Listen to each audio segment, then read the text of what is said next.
जी सभी को नमस्कार। भारतीय ज्ञान परंपरा और दार्शनिक बोध को लेकर आज चौथे दिन आप सबके सम्मुख में उपस्थित हूँ और इन 4 दिनों में आज चौथा दिन है। मैं यह तो नहीं कहूँगा कि इतने बड़े विषय की चर्चा 4 दिन में की जा सकती है। कम से कम मैं स्वयं महीने 1.5 महीने बाद अगर लगातार इस विषय पर चर्चा करूं तो शायद संतुष्ट हो पाऊंगा। सुनने वाले, जानने वाले, विचार करने वाले लोग कितने संतुष्ट हो पाए या मैं उनको कितना संतुष्ट कर पाया, यह तो समय बताएगा और स्वयं वो उसकी गहराई में कितना जा पाते हैं इस पर तय होगा। लेकिन आज इस कड़ी के अंतिम दिन जिन बातों की मैं चर्चा करना चाहता हूं उनमें कुछ बातें बहुत स्पष्ट हैं और बहुत संक्षेप में मैं उन सारी बातों को कहने की कोशिश करूंगा, संक्षेप में और सरल रूप में। पहली बात तो यह तय है ज्ञान परंपरा की दृष्टि से कि ब्रह्म है, ब्रह्म की बनाई हुई, ब्रह्म यानी ईश्वर, चाहे उसको जो कह दीजिए, पारलौकिक सत्ता, अलौकिक सत्ता, अदृश्य सत्ता, जो चाहिए आप कह लीजिए, उसकी बनाई हुई सृष्टि है और उस सृष्टि में विद्यमान तत्व एवं पदार्थ हैं। वे तत्व एवं पदार्थ आपस में एक दूसरे से सहसंबंध स्थापित करते हैं तो उनका एक व्यवहार जगत सृजित होता है। वह व्यवहार जगत है। ये 3 पक्ष हैं। लेकिन एक और बात है प्रकृति के साथ ही, वह है पुरुष तत्व का।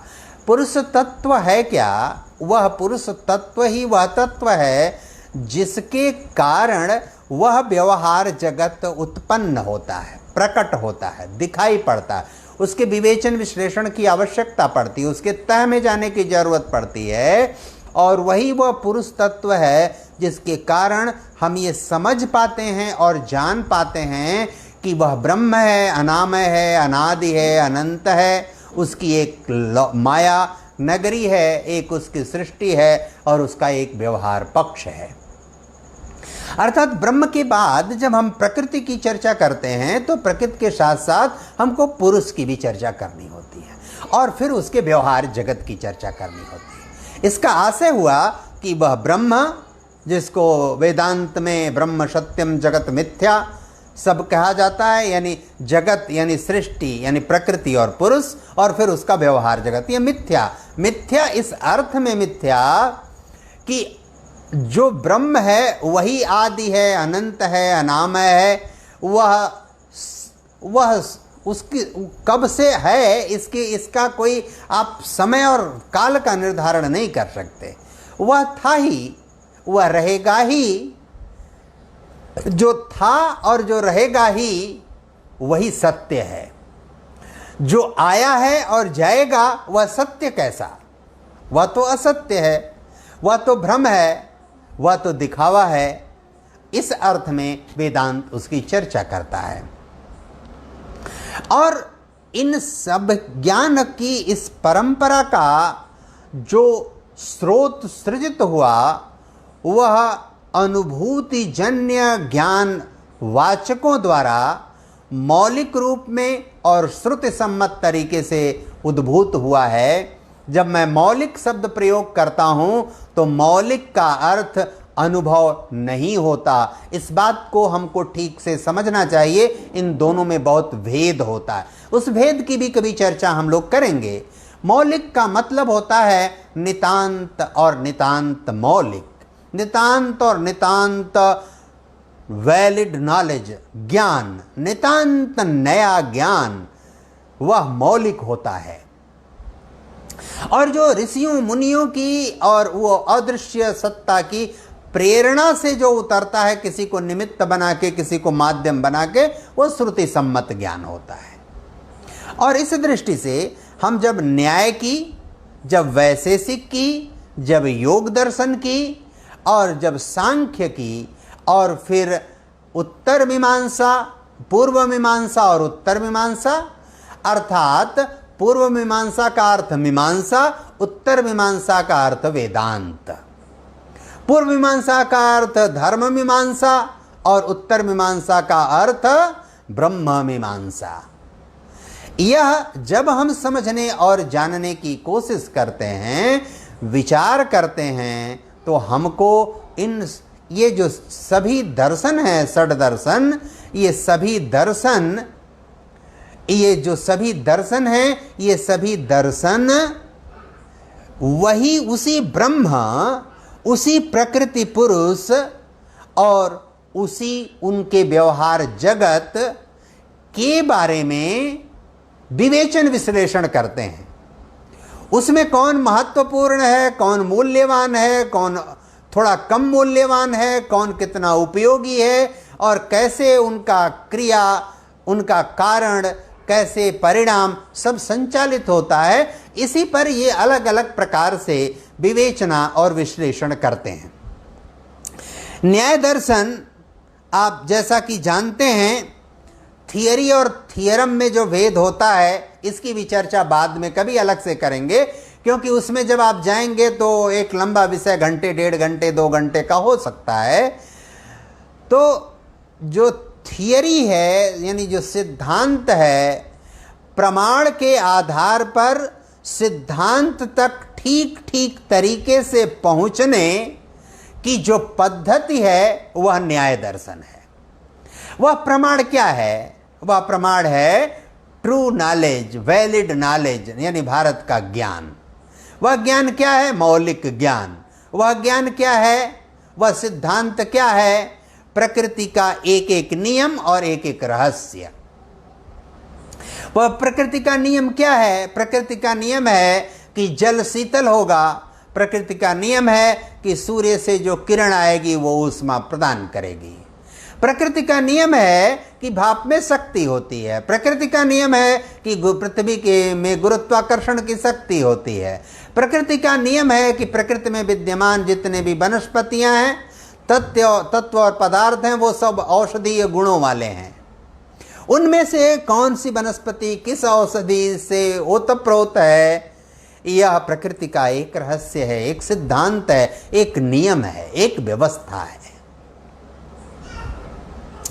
उसके प्रमाण के आधार पर, प्रमाण का अर्थ कारण के आधार पर, प्रमाण का अर्थ हम जो प्रमाण समझते हैं कि कहीं लिखा हुआ हो कि नीम की पत्ती में जो विषाणु और कीटाणु हैं उनको नष्ट करने की शक्ति होती है। यह कहाँ लिखा है? इसके लिए हमने कोई किताब या पुस्तक या पत्रिका दे दी, वह प्रमाण नहीं है। किसी आयुर्वेदाचार्य ने कह दिया, वह प्रमाण नहीं है। प्रमाण का अर्थ भारतीय ज्ञान परंपरा और दर्शन में भिन्न प्रकार से है। वह प्रमाण क्या है? यानी मैंने अनुभव किया, मुझे अनुभूति हुई, और अनुभूति कैसे हुई? उस अनुभूति जो होती है वो संसर्ग से होती है, वह प्रेरणा से होती है, वो जो प्रक्षण्ण विवेक है मस्तिष्क में, उसके द्वारा वो अनुभूति होती है। और उस अनुभूति को प्राप्त करने में, उस अनुभूति के लक्ष्य तक जाने के लिए जो इस प्रमाण की हमको आवश्यकता होती है, वह प्रमाण हमारा स्वयं का अनुभूति जन्य विवेक ही है, जो वो प्रमाण प्रस्तुत करता है। और वह प्रमाण जब देता है, वो जब कहता है, वो रहस्योद्घाटन करता है, जो नियमों की खोज करता है, तो फिर उसमें और किसी के प्रश्न की गुंजाइश नहीं होती। आपको दिखावटी प्रमाण खोजने की, दिखावटी प्रमाण के आलोक में उसमें जाने की आपको आवश्यकता नहीं पड़ती। यह जो न्याय दर्शन है, इस न्याय दर्शन का प्रतिपादन महर्षि गौतम ने किया, ऋषि गौतम ने किया, और उन्होंने बहुत स्पष्ट तरीके से इसको बताया कि हम जिन साधनों के माध्यम से, जिस तरीके से, जिस रूप से उन सिद्धांतों, उन रहस्यों, उन नियमों तक पहुंचते हैं जो प्रकृति के नियम हैं, जिसको ब्रह्म ने प्रकृति में इनबिल्ट किया है, बनाया है, जिन साधनों से, जिन मार्गों से, जिस विवेक से हम पहुंचते हैं, वह न्यायपूर्ण साधन हैं। वो न्याय का दर्शन है। हम बहुत विस्तार से इसमें जा सकते हैं। थियरी जैसे अब थोड़ा हम उसको आपको वर्तमान समय के संदर्भ में कहना चाहते हैं। हमारे मन में, मस्तिष्क में जब कोई विचार आता है तो उस विचार को हम बहुत गहराई में ले जाने की कोशिश करते हैं। जैसे आप अपने बरामदे में बैठ के बाहर देखिए कि हवा पूरब से पश्चिम चल रही है, उसको सोचिए, उसको विचार करना। हवा क्यों चल रही है? वो हवा जो चल रही है वो दिखाई भी नहीं दे रही है। वो हवा जो चल रही है किसी को हिला रही है, किसी को उड़ा रही है, किसी को एक स्थान से दूसरे स्थान पर पटक रही है। अब इस पर विचार करें। यानी हमारे मन में वो विचार आया, वो कुतूहल आया, वो प्रश्न आया। जब हम विचार करते हैं किसी चीज की, तो विचार करते करते उस विचार को, उस तत्व को, उस बात की हम कल्पना करने लगते हैं कि वो ऐसे होता होगा, इसलिए होता होगा, इस कारण से होता होगा, उसका ये कारण होता होगा, ऐसा होता होगा, ये और ये हवा जो चल रही है और तेज भी होती होगी, ये और मध्यम भी होती होगी, इसका ऐसी भी चलती होगी कि परिणाम न हो, ऐसी भी चलती होगी इसका बहुत बड़ा परिणाम हो। आप इन सब पर उसकी कल्पना करने लगते हैं। वो जो कल्पना आप करते हैं, उस कल्पना की फिर आप एक कुछ उसमें से सूत्र निकालते हैं। उस कल्पना से कुछ तथ्यों पर पहुंचते हैं, कुछ निष्कर्षों पर पहुंचते हैं। वो एक से अधिक निष्कर्ष होते हैं, 1 2 3 4 5 10 20 होते हैं। और उस कल्पना से, उन निष्कर्षों के माध्यम से आप अपनी परिकल्पना देते हैं, जिसको आप अंग्रेजी में हाइपोथेसिस भी कह सकते हैं। यानी आपके मन में अंग्रेजी में ये, जब मैं अंग्रेजी के शब्द हिंदी के लिए व्यवहार कर रहा हूं तो ये नहीं मानना चाहिए कि हूबहू वही उसका अर्थ है। वह उसके समकक्ष, उसके आसपास का अर्थ प्रतिध्वनित करता है। हमारे मन में 15 20 25 आई, उस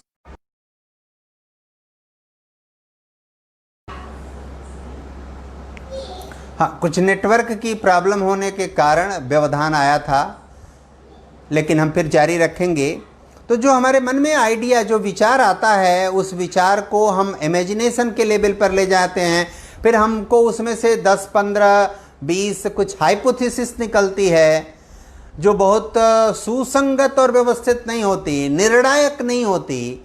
फिर उसमें से फिर हम उसका परिमार्जन और परिष्करण करते हैं अपने उसी विवेक और बुद्धि के आधार पर, और फिर उसको हम संकल्प, उस परिकल्पना से फिर कुछ संकल्पनाएं बनाते हैं।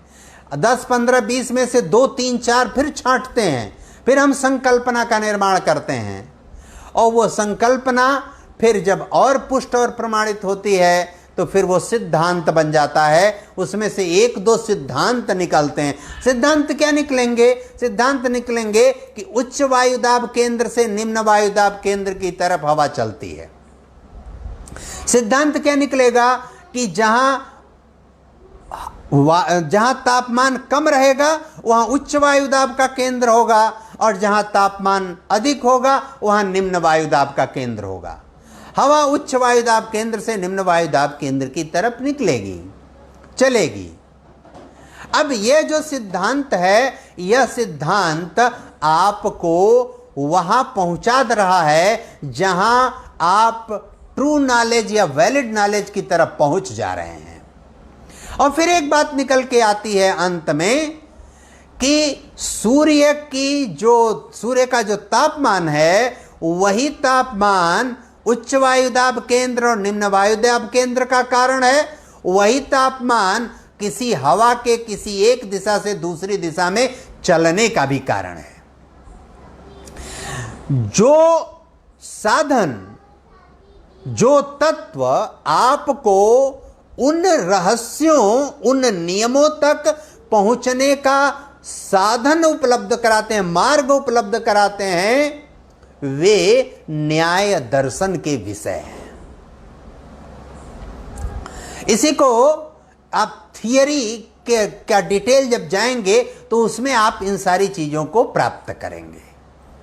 आज के समय में जब हम बहुत सारी चीजों का विश्लेषण करते हैं तो किसी चीज़ को वहाँ उस साधन जो पहुँचता है, उस साधन को पहुँचने को हम कहते हैं उपागम है, यह एक स्ट्रेटजी है, यानी अप्रोच है पहुँचने का, एक स्ट्रेटजी यानी व्यूह रचना है वहाँ पहुँचने का, ये टेक्निक है वहाँ पहुँचने का, आदि आदि जो मेथड है पहुँचने का, बहुत सारी तरीके हम साधन के रूप में प्रयोग कर सकते हैं। लेकिन जो दर्शन के साधन हैं, जो न्याय दर्शन के साधन हैं, वो बड़े अलौकिक किस्म के हैं, अद्भुत किस्म के हैं। उसमें रिपीटिशन नहीं आएगा, उसमें हमेशा मौलिकता रहेगी। मौलिकता यानी नितांत मौलिकता, वो ट्रू और वैलिड नॉलेज तक ले जाने के लिए जो मौलिकता होती है, उसमें किसी रिफरेंस और कॉन्टेक्स्ट की आपको जरूरत नहीं होती। और जो प्रमेयगत है, जो वैशेषिक दर्शन है, इसी बात का, इसी चीज का जो ब्रह्म है, प्रकृति और पुरुष है, और फिर उसका व्यवहार जगत है, इसी का थियरम के स्तर पर जो सिद्धांत के संपूर्ण जो उसका पक्ष है, वहां तक पहुंचने का साधन बताता है वैशेषिक दर्शन।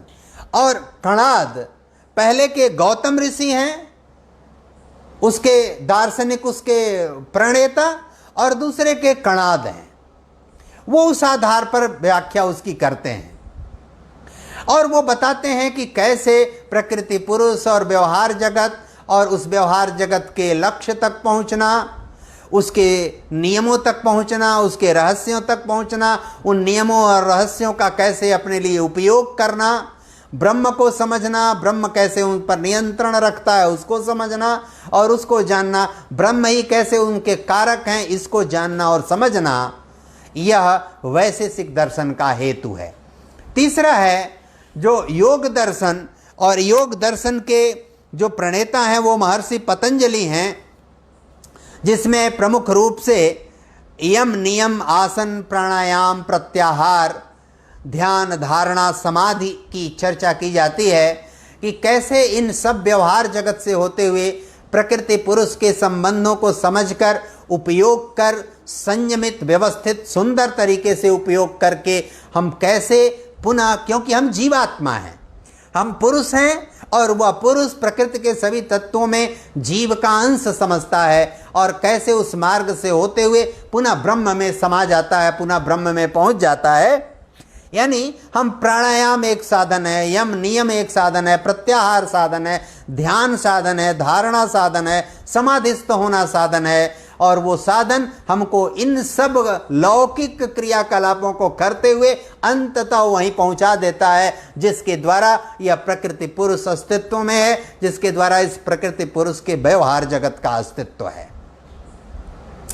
इसके बाद विषय आता है मीमांसा और वेदांत का। आप जानते हैं कि जो मीमांसा है, सांख्य दर्शन है, सांख्य दर्शन थोड़ा भिन्न है, जो चौथा दर्शन है। वो सांख्य दर्शन मनुष्य के रज तम और उसका जो तेज है, यानी सत रज तम तेज है, उसके आधार पर चीजों का विवेचन विश्लेषण करता है। यानी इस प्रकृति में और पुरुष में विद्यमान सत रज तम का विवेचन विश्लेषण करता है, उसी के आधार पर उसका व्यवहार जगत चलता है, उसी के आधार पर वह उस ब्रह्म की तरफ उन्मुख होता है या विमुख होता है। जो उसमें सात्विक तामसिक और राजसिक गुण है, उसी के आधार पर उसकी सारी क्रिया और सारी बात, सारा व्यवहार निर्भर करता है। सांख्य दर्शन सांख्यिक आधार पर वैज्ञानिक दर्शन कहता है अपने आप को, और इसके आधार पर पुनः उसी में विलीन हो जाने की पद्धति और रीति नीति से परिचित कराता है। उसके बाद जो पांचवा दर्शन है मीमांसा, उसको हम पूर्व मीमांसा भी कहते हैं, और छठा दर्शन है वेदांत, जिसको हम उत्तर मीमांसा भी कहते हैं। जो पूर्व मीमांसा अर्थात मीमांसा है, उसको धर्म मीमांसा भी कहते हैं, और जो उत्तर मीमांसा है जिसको हम वेदांत कहते हैं, वह ब्रह्म मीमांसा भी है। वह उत्तर मीमांसा पूर्व मीमांसा क्यों है? क्योंकि वह धर्म क्या है, यानी कर्तव्य क्या है, इसका विवेक, इसकी बुद्धि और इसकी उपयोगिता आपको बताता है। यानी कर्तव्य क्या है? कर्तव्य अर्थात जो ब्रह्म है उसका कर्तव्य क्या है? उसका कर्तव्य यह है कि उस ब्रह्म ने लौकिक सृष्टि का यानी प्रकृति पुरुष का अर्थात माया जगत का निर्माण किया है, माया जगत के व्यवहार का निर्माण किया है, और उसका जो धर्म है उस धर्म का उसने पालन किया। फिर जो उसका माया जगत है यानी प्रकृति और पुरुष है, उस प्रकृति का भी अपना धर्म है, उस पुरुष का भी अपना धर्म है, और प्रकृति में विद्यमान जितने भी तत्व हैं उनका भी एक धर्म है। वो धर्म क्या है? जैसे पेड़ का धर्म है छाया देना, पानी का धर्म है शीतलता प्रदान करना, सूर्य का धर्म है उष्णता प्रदान करना।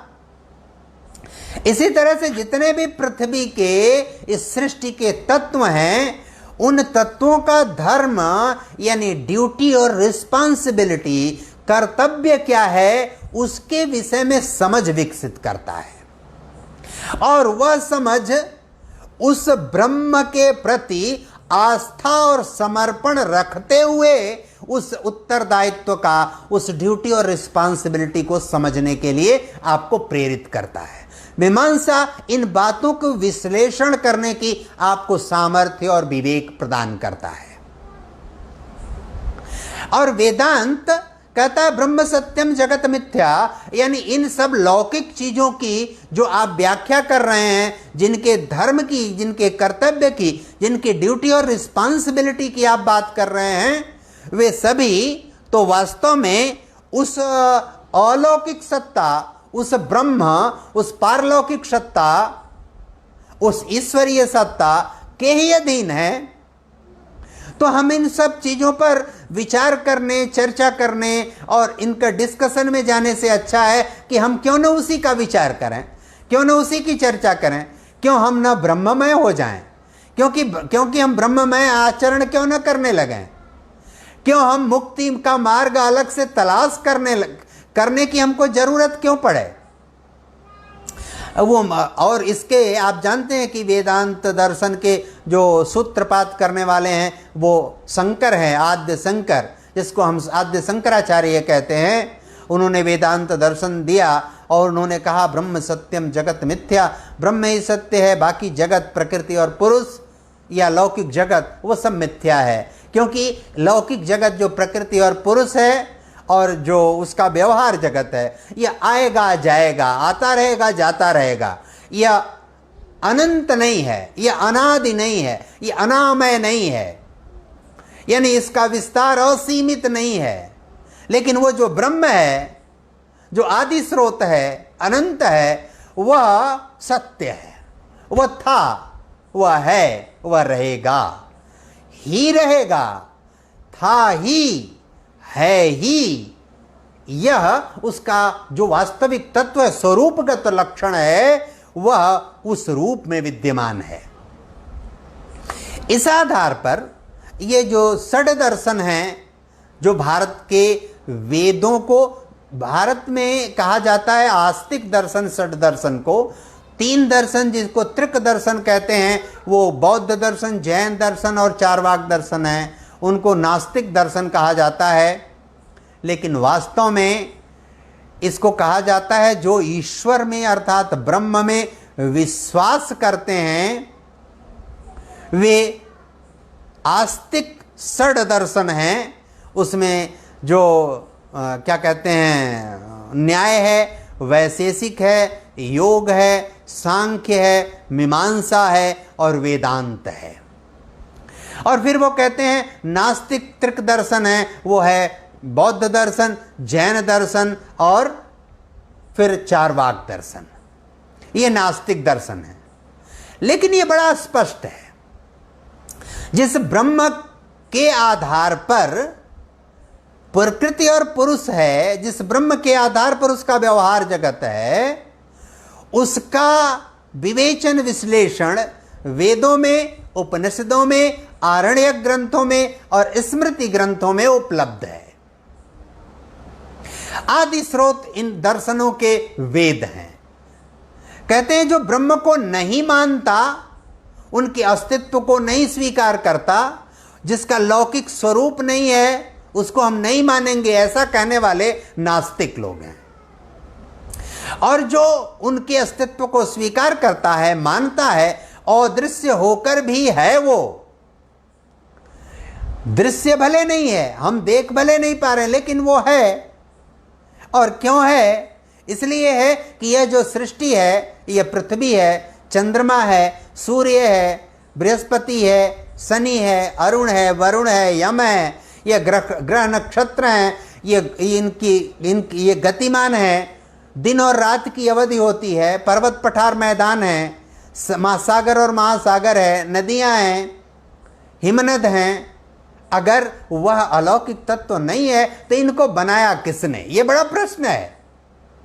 और जब इस प्रश्न के तह में जाएंगे तो आपको मानना ही पड़ेगा कि वो अलौकिक सत्ता थी, वो अलौकिक सत्ता है, वो अलौकिक सत्ता रहेगी, क्योंकि इनका निर्माण, प्रकृति का निर्माण, उस पुरुष का निर्माण उस अलौकिक सत्ता के द्वारा ही संभव है। आप किसको कहेंगे उसका निर्माण करने वाला? वह लौकिक किसी मनुष्य को नहीं कह सकते। जो बौद्ध दर्शन, जैन दर्शन या चार्वाक दर्शन के अनुगमन करता है या उसके प्रणेता हैं, क्या उनको इस प्रकृति का निर्माण करने वाला आप कहेंगे? क्या पुरुष के निर्माण करने वाला उनको मान लेंगे? क्या पुरुष और प्रकृति के जो व्यवहार हैं और प्रकृति के तत्वों के आपसी व्यवहार हैं, उनका निर्माण करता उनको मान लेंगे? क्या भाप में शक्ति होती है, इसका निर्माण किसने किया? पृथ्वी में गुरुत्वाकर्षण की शक्ति होती है, पृथ्वी में पूरा चुंबकत्व का की विशेषता पाई जाती है, कॉन्टिनेंटल रीजेस पाए जाते हैं, भूकंप और ज्वालामुखी का उद्गार होता है, लावा और मैग्मा नीचे पृथ्वी से ऊपर निकलता है। ये किसने बनाया? कब बनाया? पृथ्वी के नीचे 100, 200, 500, 1 किलोमीटर नीचे, 2, 3, 4 किलोमीटर नीचे पेट्रोल निकलता है, कोयला निकलता है, अभ्रक निकलता है, यूरेनियम, थोरियम निकलता है, लोहा निकलता है, टिन निकलता है, सोना निकलता है, हीरा निकलता है। किसने बनाया उसको? और किसने बनाकर उस पृथ्वी में गाड़ दिया? आप बता पाएंगे? कोई बता पाएगा? जो अपने आप को कहता है कि विज्ञान यह है, विज्ञान वह है, विज्ञान ये सब कुछ करता है, विज्ञान को विज्ञान समझिए कि विज्ञान आखिर है क्या? विज्ञान इन्हीं जो प्रकृति के रहस्य हैं, ब्रह्म द्वारा बनाए गए प्रकृति और पुरुष और उनके व्यवहार जगत का जो रहस्य है, उन रहस्यों की तलाश करता है विज्ञान। निर्माण कोई अलग से नहीं करता। प्रकृति के यानी ब्रह्म के द्वारा बनाए गए जो रहस्य हैं, उन रहस्यों का सृजन नहीं करता। उस विज्ञान ने बताया कि भाप में शक्ति होती, लेकिन भाप में शक्ति उसने पैदा नहीं किया। विज्ञान ने पृथ्वी में गुरुत्वाकर्षण की शक्ति होती है, यह विज्ञान ने बताया, लेकिन पृथ्वी में गुरुत्वाकर्षण की शक्ति पैदा नहीं किया है।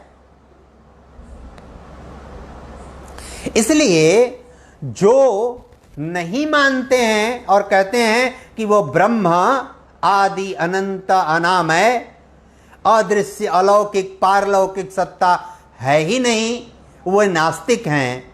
और जो मानते हैं कि वो है, वो आस्तिक हैं।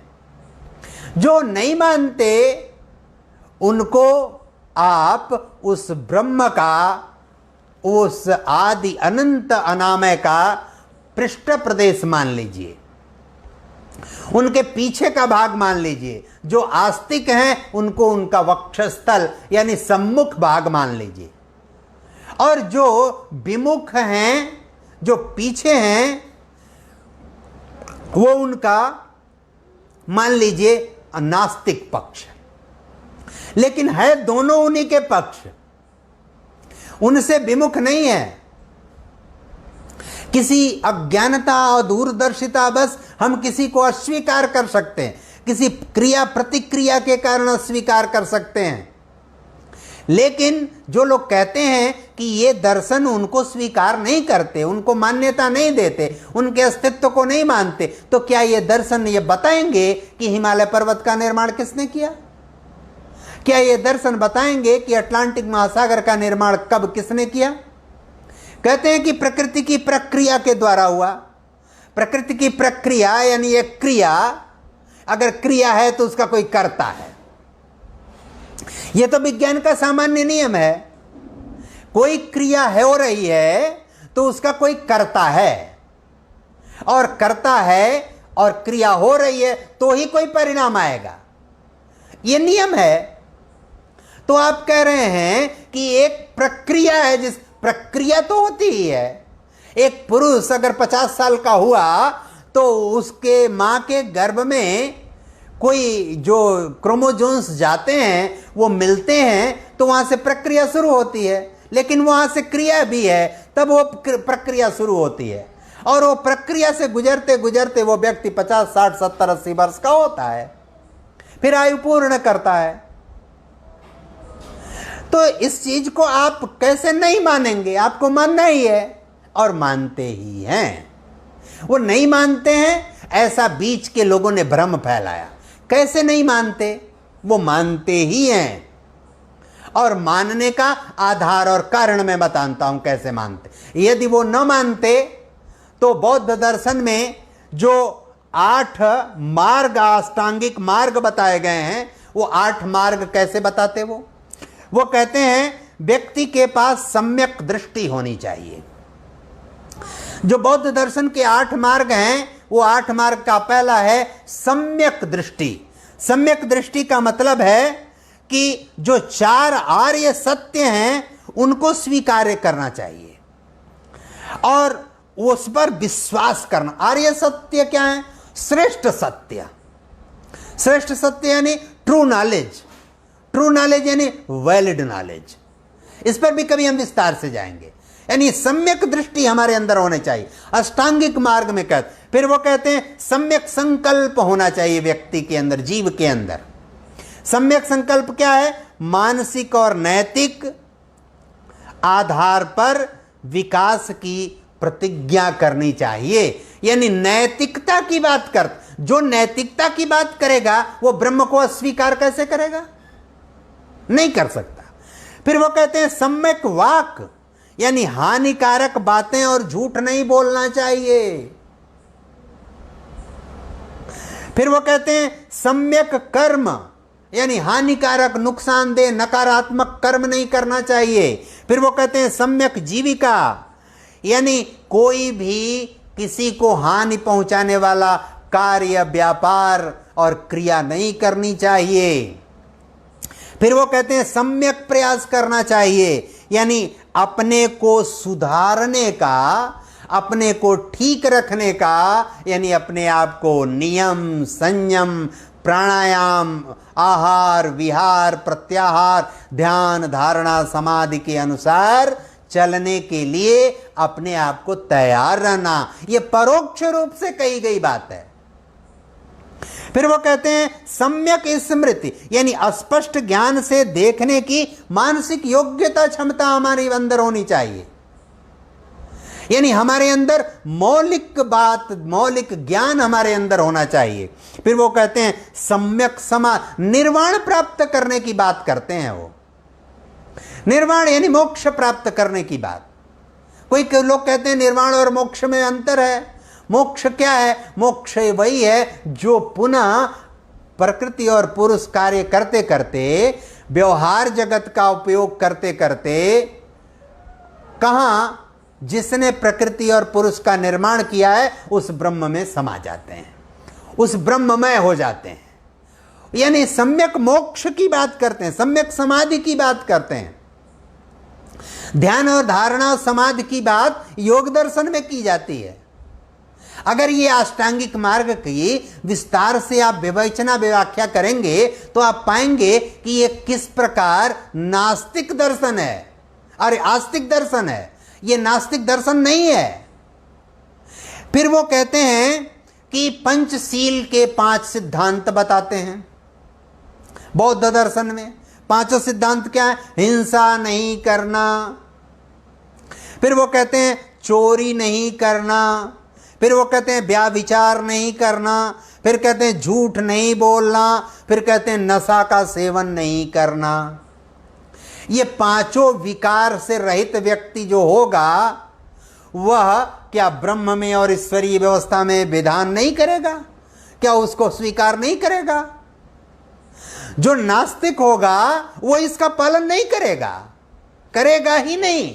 जिसकी व्यवस्था बौद्ध दर्शन में दी गई है उसका व्यवहार नहीं करेगा वो। और उसके बाद 10 पारमिताओं की चर्चा बौद्ध दर्शन में की गई है। वो 10 पारमिताएं क्या हैं, और उस पर मैं विस्तार से पिछले दिनों बौद्ध दर्शन पर 2 एपिसोड में अपनी बातें मैंने किया था। आगे कभी और विस्तार से एक एक दर्शन पर 2-2, 3-3 दिन करके चर्चा की जाएगी, लंबे समय तक चर्चा की जाएगी, लेकिन अभी अपने पास इतना समय नहीं है। लेकिन 10 पारमिताओं की चर्चा करते हैं। वो पारमिताएं क्या हैं? दान देना, सीलवान होना, अद्वितीय त्याग का भाव होना, निर्छीर विवेक का होना, वीर्यवान होना यानी संयमित जीवन जीना, शांति का पालन करना, सत्य का पालन करना, अधिष्ठान यानी सुसंगत लक्ष्य का अधिष्ठान करना, मैत्री भाव रखना, तत्वों पदार्थों जीवों में आपस में मैत्री और साहचर्य का भाव रखना, और उपेक्षा का भाव रखना। किसके प्रति? जो लौकिक लोभ और लालच का भाव है उसके प्रति उपेक्षा का भाव रखना। जो अष्टांगिक मार्ग बताता है, जो पंचशील का मार्ग बताता है, वो 10 पारमिताएं बताता है, वो नास्तिक दर्शन होगा? कैसे होगा? कोई मुझे बताए। मैं किसी भी दृष्टि से कितना हूं डिटेल और विस्तार से इसमें जाने को तैयार हूं, कितनी भी लंबी व्याख्या करने के लिए, चर्चा करने के लिए तैयार हूं। जो अष्टांगिक 8 मार्ग हैं, पंचशील के जो 5 मार्ग हैं, जो 10 पारमिताएं हैं, ये सभी ये प्रमाणित करती हैं कि बौद्ध दर्शन, बीच में जो लोग बौद्ध दर्शन के अनुयायी हुए उन्होंने उनकी गलत व्याख्या करके ये दुष्प्रचार किया कि बौद्ध दर्शन नास्तिक दर्शन है, अर्थात बौद्ध दर्शन वेदों में विश्वास नहीं करता। बौद्ध दर्शन में बताए गए सूत्र नियम यह प्रमाणित करते हैं कि वह वेदों में विश्वास करता है, वेदों में भी विश्वास करता है, इसलिए उस ब्रह्म में भी विश्वास करता है। ठीक इसी प्रकार जैन दर्शन, उसकी बहुत विस्तार से लंबी व्याख्या में मैं अभी नहीं जाऊंगा। जैन दर्शन भी लगभग इसी प्रकार का है। वो भी हिंसा न करने पर बल देता है, वो भी चोरी न करने पर बल देता है, व्यभिचार न करने पर बल देता है, वो भी नशे का सेवन करने न करने पर बल देता है। वे सभी बातें ये प्रमाणित करती हैं कि उनको वो स्वीकार करते हैं। चार्वाक दर्शन कहते हैं कि उनको स्वीकार नहीं करते, वो भोग में विश्वास करते हैं, विलास में विश्वास करते हैं। जो लौकिक जगत है यानी सृष्टि, प्रकृति और पुरुष का अस्तित्व है और उसका विचार, उसका व्यवहार पक्ष जो है, उस व्यवहार पक्ष का अधिकतम और बेतहासा और संयमित उपयोग पर बल देता है कौन? चार्वाक दर्शन। इसका अर्थ यह नहीं है, उस दर्शन को आप अच्छा बुरा कह सकते हैं, लेकिन वह वेदों को स्वीकार नहीं करता, अथवा वेद जिसको स्वीकार करता उस ब्रह्म को स्वीकार नहीं करता, ऐसा नहीं है। इस बात को हम सबको ठीक से समझना जानना चाहिए। और ये 9 दर्शन जो हैं, और इन 9 दर्शनों में आप चाहे वो न्याय हो, वैशेषिक हो, योग हो, सांख्य हो, मीमांसा हो, वेदांत हो, बौद्ध हो, जैन हो, चार्वाक हो, इन सभी दर्शनों को हमको समेकित रूप से, सकारात्मक रूप से समझने जानने की कोशिश करनी चाहिए। और अवसर नहीं मिला लोगों को, इसलिए लोग बाकी दर्शनों की भी गलत व्याख्या प्रस्तुत कर सकते थे, नहीं किए, नहीं कर सके। लेकिन बौद्ध दर्शन, जैन दर्शन, चारवाक दर्शन की बहुत हद तक नकारात्मक व्याख्या करके उन लोगों ने प्रस्तुत किया है, और उस प्रस्तुति को हमको ठीक करना है, हमको सकारात्मक दिशा में ले जाना है, क्योंकि उस ब्रह्म को कोई भी झुठला नहीं सकता, कोई भी अस्वीकार नहीं कर सकता, कोई भी मना नहीं कर सकता। उसके अस्तित्व को, उसके महत्व को, उसके मूल्य को, उसकी गरिमा को, उसके आदि अनंत और अनामय होने को, उसके पूर्व काल में, आदि काल में होने का, आदि काल तक रहने का, उस पर कोई उंगली नहीं उठा सकता, प्रश्न नहीं उठा सकता। इस बात को हमको आप सबको समझने की आवश्यकता है। कभी आगे आने वाले समय में यदि अवसर लगेगा तो ये 9 दर्शनों का हम 9 दिन अलग अलग विवेचन विश्लेषण करने के लिए आपके सम्मुख उपस्थित होंगे, चर्चा वार्ता करेंगे, और आपसे अगर संभव होगा तो हम कमेंट बॉक्स में प्रश्न भी आमंत्रित करेंगे।